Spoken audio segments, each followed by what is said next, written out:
This morning on BRN, car insurance rates continue to rise. Joining me now to discuss this and a lot more, Josh Koebert is with Finance Buzz. Josh, great to see you again. Thanks for joining us on the program this morning. Thanks for having me. Well, we're going to talk a little car insurance this morning, and you know, from what I have read and what I've seen in the press, the cost of car insurance continues to increase. But I know you and the team at Finance Buzz have done a lot of research on this. What can you tell us about car insurance today? Yeah, I'm sure a lot of your viewers feel the same way that you do. I do. Everybody. It feels like insurance premiums have been going up the last couple of years and like pretty darn quickly. And we did a study that looked at all kinds of data related to insurance, including industry-wide data, uh, that sort of confirms that fact. After a couple of years of a downward trend, actually, between 2019, 2021. Insurance was kind of staying steady, even going down a little bit. But then from the last 2 years or so, massive jumps in terms of like the average national premium cost. In fact, $400 each of the last 2 years it has gone up on average for the full year of coverage, which is a crazy amount. That's $40, $50 a month almost for everybody that it's going up for the premiums. And it just really doesn't seem to show any signs of stopping.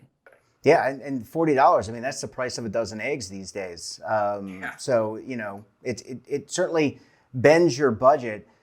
Josh, when it comes to the why, let's talk a little bit about the why as to why the cost of insurance goes up. You talked about 4 or 5 years ago. Well, we lived through the COVID pandemic where none of us were driving probably, or not driving as much. We were kind of working remotely. But what has changed in the last few years that's really been priced into these insurance rates? I think you hit the nail on the head with a really big one in that, 2019, 2020, 2021, there was a lot fewer people driving. There's a lot less miles being put on cars. There was a lot less cars on the road. There was people not leaving, not taking long trips. I think accidents, everything went down. So it was hard for insurance companies to justify needing to raise prices, and some people took advantage of that. I know companies started introducing options where it was pay per mile that took advantage of, hey, if you're not driving, why don't you do a different kind of option? Mm-hmm. Or some people even just canceled their insurance entirely because, hey, I'm not driving. What do I need insurance for? What do I need to pay this premium every month for? And once we're sort of farther and farther away from that pandemic and life has sort of ramped up and gotten back to normal, people are driving again. There's a whole trend for years about revenge travel, and some people are taking revenge road trips. They're taking all that time they lost and they're putting those extra miles in their car, putting it on the road. And they're also, if they're doing that, if they did cancel their insurance, they have to come back and get to, they have to start insurance up again. They've got to start it all over again. They lose any benefits they might have had from being a longtime customer, or discounts that come if you have a long time, if you stopped.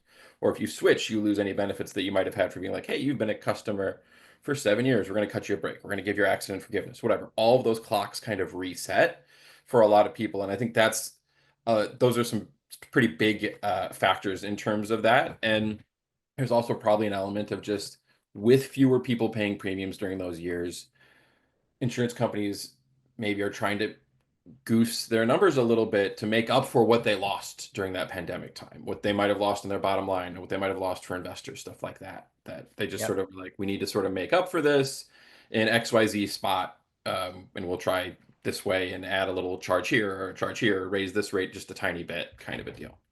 Yeah, and I mean, look, most of them are public companies, and the quarterly earnings numbers have to meet expectations or exceed expectations in order to attract stockholders and please the shareholders. Let's talk a little bit about the price of cars. Josh, has also gone up, and so to replace a car that is destroyed or totaled, that's gone up. The price of parts has gone up, and all indications are that tariffs, which could be in place or are in place for certain countries where parts are produced, they would lend themselves, those parts would go up. So the price to fix a car has gone up. Yeah, and that's the other big element to insurance price going up is everything you said. It's more expensive to make a car. It's more expensive to get the parts to make a car. It's more expensive to get them in here because of all of these regulatory changes and how we're approaching trade with the world differently. So all of a sudden, even though it's the same car from 5 years ago, it cost a whole lot more to make, which makes that car more valuable, which means that the insurance on it has to be higher because it's a more expensive car, even if it's not really, but it is for reasons that have nothing to do with the car itself or the driver itself. And if there aren't trade deals that sort of get things back to normal, we might see that continue to happen where these cars are more expensive to buy in the first place, which makes them they have a higher value, quote unquote, because of that, even if it's basically the same vehicle it used to be when it was cheaper to make and cheaper to get here and all that stuff. So it comes with a higher level of, well, if it gets totaled, we need to pay off a higher amount. So insurance companies are building that into their coverage as well and into their premiums and all of that stuff. And right, if we don't get trade deals negotiated, if things continue this way and it does get more expensive to find those parts or to even import a full car from somewhere like if Kia makes it overseas or any of these foreign auto manufacturers make it overseas and they ship it here and it's more expensive just to get it in the country in the first place.